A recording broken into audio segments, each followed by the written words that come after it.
What's up, guys and gals? It's Tiger Tran coming at you with part two of Mountain Blade Viking Conquest. If you remember, we were about to make the decision to say, "Thanks a lot, King. You didn't give me the land that I conquered, but I understand there's some mechanic in the game which makes it so, and it would probably be real too. You wouldn't want to make someone so strong that they would pose a danger to the crown. And to be honest, I probably have more land than the king himself because of him giving me those two cities.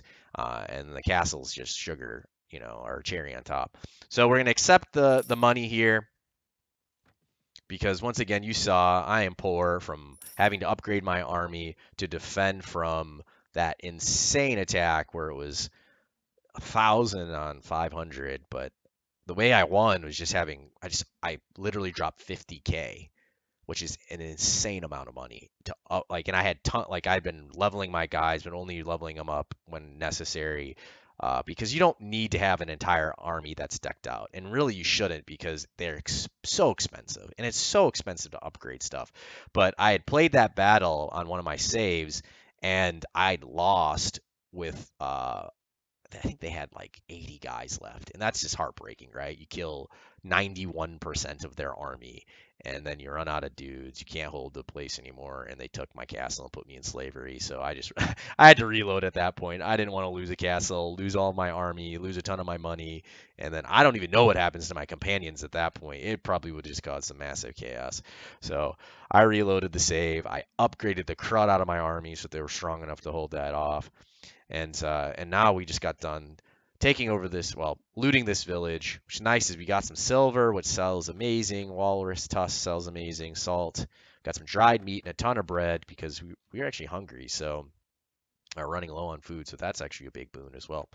So we just made some money, which is fantastic. So if something's looted, it's a cool mechanic. So they can't recruit from here, and I don't know if they necessarily could have recruited from here in the first place, but I know I can't recruit from here.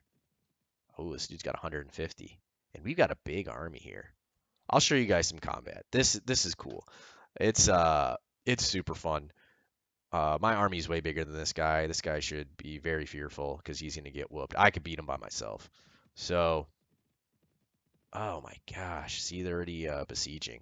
Ooh, I want to chase this guy down, but actually we're gonna go down here. We just don't want them to take it. I've literally captured that city. I am not joking.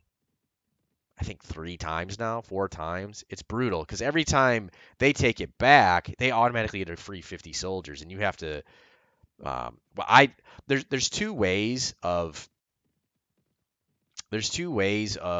taking over a city. Well, you got to siege it no matter what, but you can build uh, manlets. I think I'm pronouncing that correctly, but it protects you from arrows. And to do that though, it takes like I think with my engineering, it takes like 2 days. So then 2 days is a long time in this game, right? It's probably going to take me maybe a day or two just to ride down here. And that's just to build a type of thing that makes it so when you build what you actually need to siege the cities, that you just don't take a bunch of casualties. I found from a time perspective, and during those 2 days, they have attacks that come at you because it takes you 2 days just to build the defenses around your sieging force so that they can't do sneak attacks on you. So I found that it's just better to take the one day to build the ladders basically to siege the city, have them place those ladders and just take a bunch of casualties instead of taking 2 days to build the shields that stops you from taking casualties when you place the ladders. It's just more cost effective. And a lot of times, the guys you lose are like peasants and stuff like that, which are super cheap in the first place. Just not worth it. Okay, so this is my city. We're going to go to the local place here. We're going to look at their goods. They have silver already, so I'm not going to sell silver here, but I will sell my ivory husks or tusks. Walrus ivory. Uh, we're going to sell this helmet. We're going to sell these javelins. They didn't have salt here, so we're going to sell salt here as well. Let's look at the food they have. They actually have just bread and beef. Beef, unfortunately, I don't get it. Beef's not worth it. It just goes bad so quick. Um, I would have bought anything else that was non-perishable. No iron. Okay. Oh my gosh, this guy was poor. All right, I did not see that. Okay, so we are going to. Oops. We are going to. We accidentally grabbed this. Why do I have to pay so much money? What did I accidentally pick up?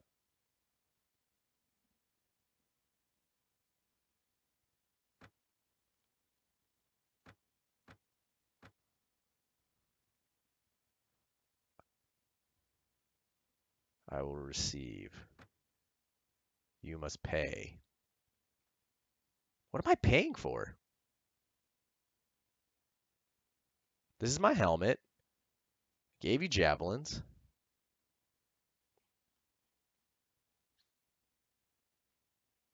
These are my javelins.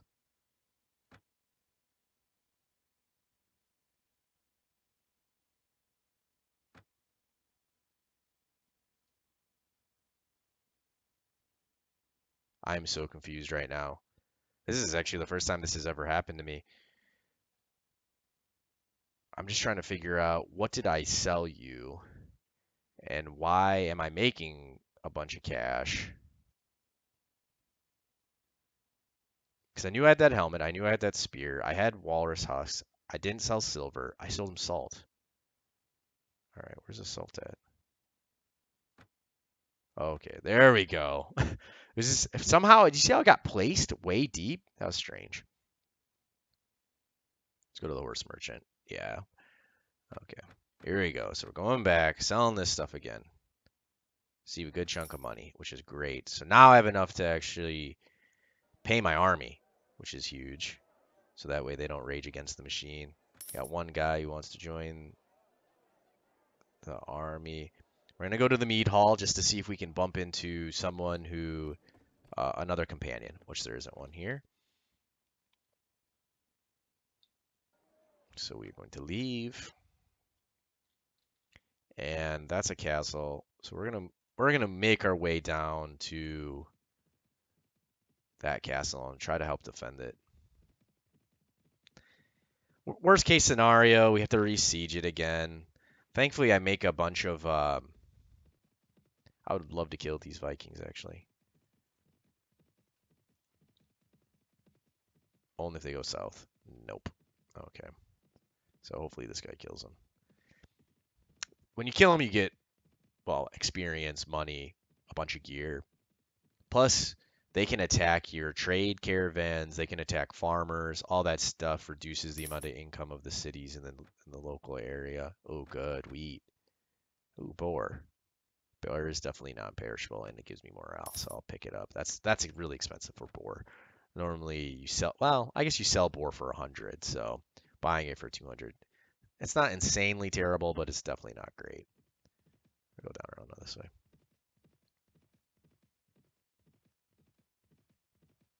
Some masterless men. So those are. Ooh, they're Saxon bowmen. I like putting bowmen in cities to defend. I just like having a ton of dudes blasting on people from range. They're pretty expensive though when you try to grab them when you're out and about though. Did you restock? Nope. Okay. Oh, I could have saw if I could sell him my silver. So I remember buying a bunch of stuff from him, so he might have had the money, but it's all good. So the siege looks like it's already been broken up. This was the guy that sieged? Oh my gosh. He was. See, unfortunately, oh, he's not going to do it. Oh, well, he's just so much faster than me. Oh, oh. See, they always make a hot dash for the ferry. What is my seed? 5.2. Yeah, I'm never going to be able to capture that guy. Had to try to give it a valiant effort. Oh yeah, because this place only has 12 guys, so it's gonna slowly build up men. I think those were my guys. I wonder if I can go back. I gave them like the crappiest dudes, just because I just wanted warm bodies. Because if you don't leave any guys, they can just take, they can just walk right in, and just take it. So, and I found but one person. The more people it has, the slower the more people it has, they like trickle down. It's not like they attack and it just like everyone dies. There's this roll. Slowly the people actually die. All right, so let's head back to the city. We're going to look for recruits. We're going to see if we can sell that silver, and then we're going to continue building up that larger army. Gosh, there's such a big part of me that wants to just drop my army down to about 100 guys and be able to kill those smaller armies. But as you saw, there was the bigger force, that 115 up to the north, that can be very dangerous. So normally what I do, like at this point, I've been dropping down to 200 because when you garrison your men, you only have to pay half of their cost. So I've been garrisoning the higher tier men who aren't going to benefit from the training because I just trained the serfs into some. Because I basically train serfs into the basic spearmen or basic bowmen, and that is a big chunk of my army. Because a lot of what I do is, if you saw, I run that sweeping pattern, and I try to get the AI. Sometimes they'll focus you, and they'll turn their backs to the archers and just take a bunch of arrows at the spinal cords. It's a really good strategy. Sometimes it works. Sometimes your horse gets pwned by a bunch of spears and arrows, and then you're kind of trapped out there and gotta panic, tell your army to rush them. But that rarely happens to me, kind of because I have it down. I have a pretty solid horse too. He's got some good armor on him. Okay, what were we doing here? Oh yeah, we're going to manage the garrison. You know what? We're actually going to save these guys because this 200, this has close to 200. That's the highest, I think, from a defensive perspective. I wish I would have remembered the numbers from the other two places I own. Ale's pretty expensive here still. I was going to sell that silver. I totally forgot about that. Started talking. All right, so we'll just ride back. It's not that far away. See, this guy's just going to be a jerk, and he might even loot that city because you don't need very many men to loot a city. I have that. That guy seems like he's still riding around defending the area, which is great. Okay, so this city does not have silver, so we'll sell this here. Got some dried fish, and we'll hit the wheat as well. Cool. Oh yes, cities. I've been also looking for +3 arrows because now I have all of my AI, like my companions. Uh, Let me just show you. These are your companions. They're specialized units. Their price is actually not well. In the early game, they're expensive because they level up with you. You pick their skills. So if you look over here, I'm Lord John. These guys actually have higher stats than I do in trade, engineering, first aid, surgery, wounds, spotting, all of these different things.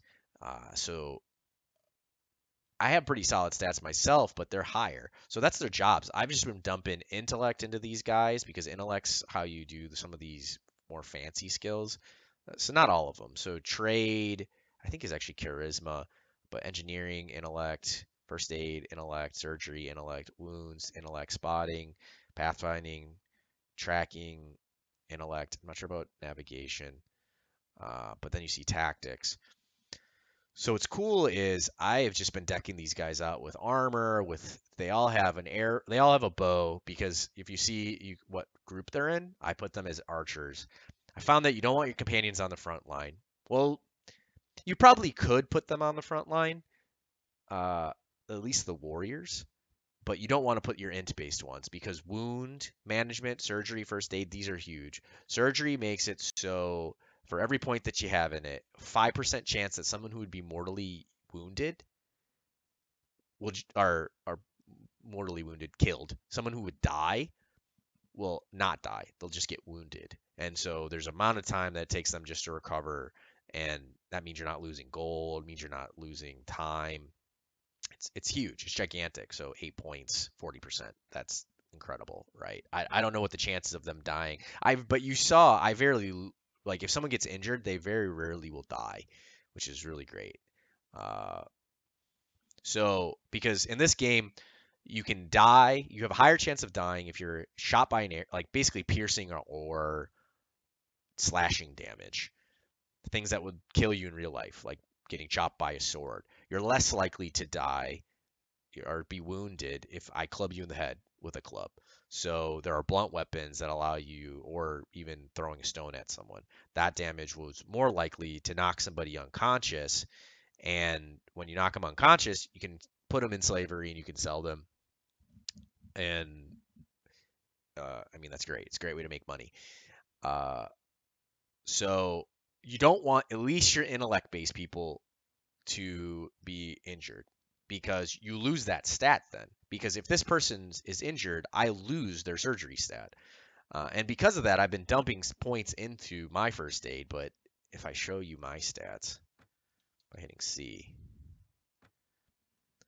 they're not 8 or +1, 7 plus 1. They're 4. And this is the highest I can definitely get surgery because it's an int based skill.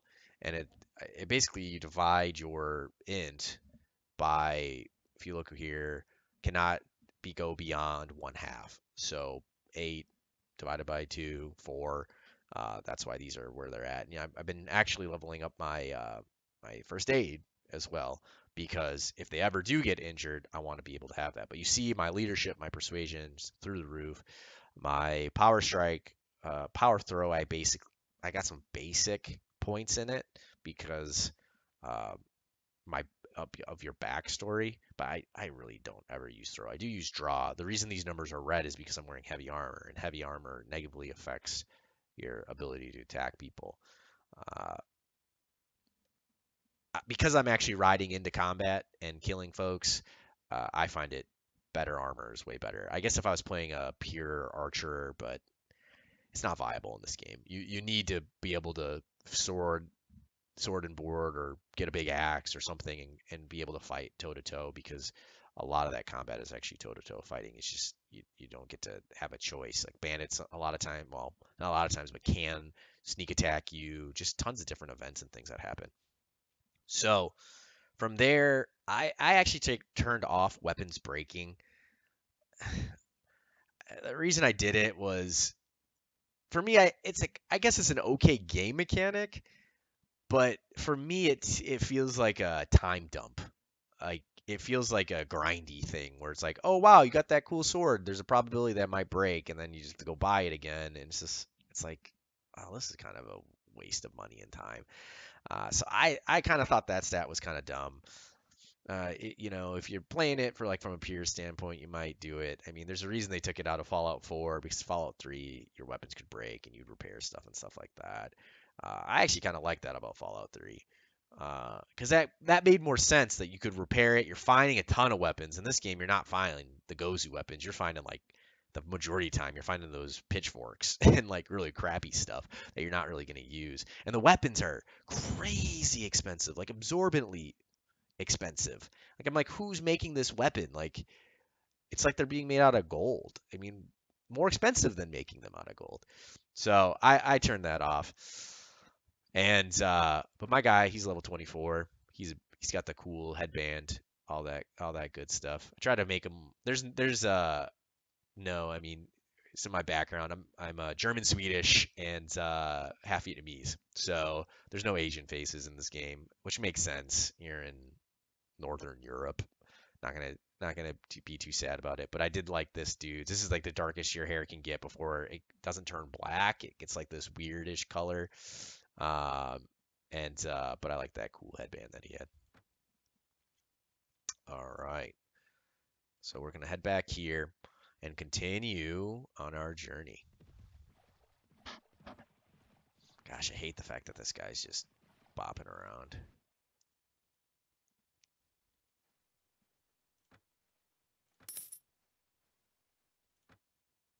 Just ale. Okay. I wonder. Let's actually look up here. Oh, let's loot it already. I might have been the one who actually looted that. I'm gonna go look at this. If the population is less than 100, I'll siege it just to show you guys the mechanic. Sieging is fun. It's pretty cool. My game, well, this game, unfortunately, the way they programmed it, I don't know all the details behind it all, but When there's big combat in this game, the game likes to crash. That's what's sad. This area, or this area when you siege it, priest and renown from holding a feast. I would love to hold a feast, but I could never stay in one place that long. I've done it before. You need to get like wine. You got to spend a lot of money, but it makes people like you. It's the main way when you're a lord to get people to back you. What? Another group of people are attacking us? Oh gosh, this is gonna be brutal.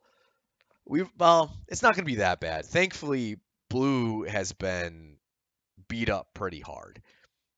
So they, after losing 1,000 guys, and you saw they only had one city. They're not a huge faction, a real dangerous faction. But let's check out these guys. What's the name of them?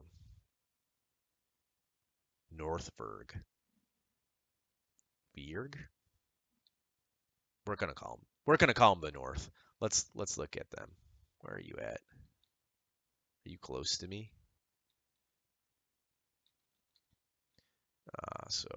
They're not that close to me. So let's just go to notes. We're gonna go to factions. Find the North. N. Here it is. Oh, is this guy the top right area? That is so far away. Let's just look at this. This looks like it would be their capital. Oops. So it wanted to go up this way. Oh my. No, this is different. How far up here are you guys?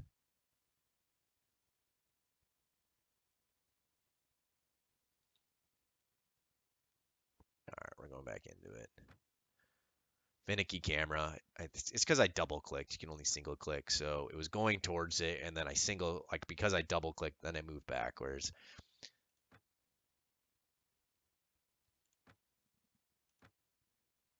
I think it's because I haven't gone this far north. I just haven't had the time to do it. Oh my gosh, it is. It is these guys way over here in the corner. Why are you attacking us? I know you're fearful, but oh my gosh, the amount of time that it'll take them to get over here. See, you know what's unfortunate by the game mechanic is even though they'll probably end up attacking my area because I doubt they'll swing down this way and attack here. Maybe they do, but they're most likely going to attack me, and I'm going to be the one to defend it, which I don't mind. I actually like defense. The only thing I don't like about it is it costs you money because defending, unfortunately, you don't get gear and you don't get loot when you win. I think that's kind of dumb. I mean, if a bunch of guys died outside of your walls, I think you go pick up their swords and their gold. But for some reason, they don't do that. Okay, so I promised you guys if this place was less than 100 that I was going to siege them. It's probably not worth it, but well, if I tell one of my guys to defend it after I take it, then it will be. Okay. Yeah, you see this 68 guys and then a tiny army. It's less than 100. Well, it's 102. But we'll start up the siege. I'll show you the siege mechanic and then we'll wrap there.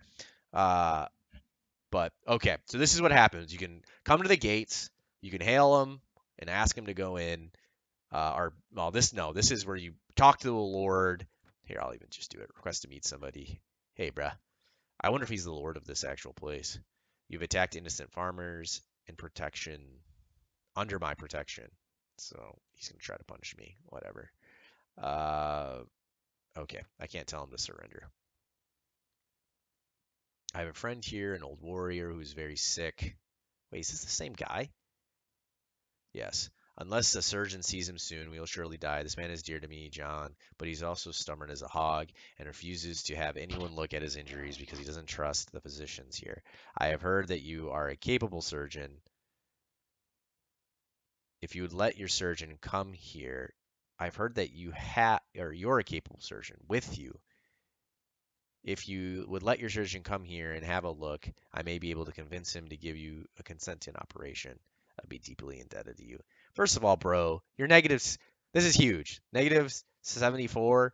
I'm never coming out of this hole. And this guy's in an enemy faction. I guess you could be altruistic and do this, but I don't want him to have my medic. We're about to go to war, bruh. I fear I cannot help you. You, sir, talk smack to me in the first place. All right. So we're gonna go back in here. So you could disguise yourself, and this just allows you to walk around. Not worth it. I guess if you had to sell and you could do it, it could be a thing. See, he has very little food just because this place has been constantly under command, or not under command, under attack. Um, so siege warfare. So building this checkpoint, I'll show you. This is what I was talking about. It takes 2 days, even with engineering skill 4. And that basically makes a blockade around the place so they can't bring guys out. Enemy skirmishers can't come out and kill your guys while they sleep and stuff. It takes 2 whole days. By the time you have it actually built, in those 2 days, usually you've been attacked by skirmishers at least once or twice. So you lose a big, huge chunk of men. And then after you build that, then I always do sanitation because it only takes 4 hours because within a day you could actually have people die of dysentery. It's like random roll stuff. Um, so here's where you actually do the siege. This is where uh, these mantlets. Those are the shields. If you look them up, they're basically just big walls that stop you. These things take forever to build as well, 24 hours. And once again, you could get attacked while you're building those. You're definitely going to. So what I do is build equipment and clear the ground for assault. Do it. This takes 24 hours. I just cut my losses. I go back here. Look at my siege camp. I wish this would just stay checked. It doesn't. Pulls me out. We're going to hit that save button. But guys, I hope you've been enjoying this game, learning something new, or if you're an old fan of it, enjoying this playthrough. Uh, Feel free to pounce on that subscribe button and that like button if you enjoyed the video, and I'll catch you guys next time.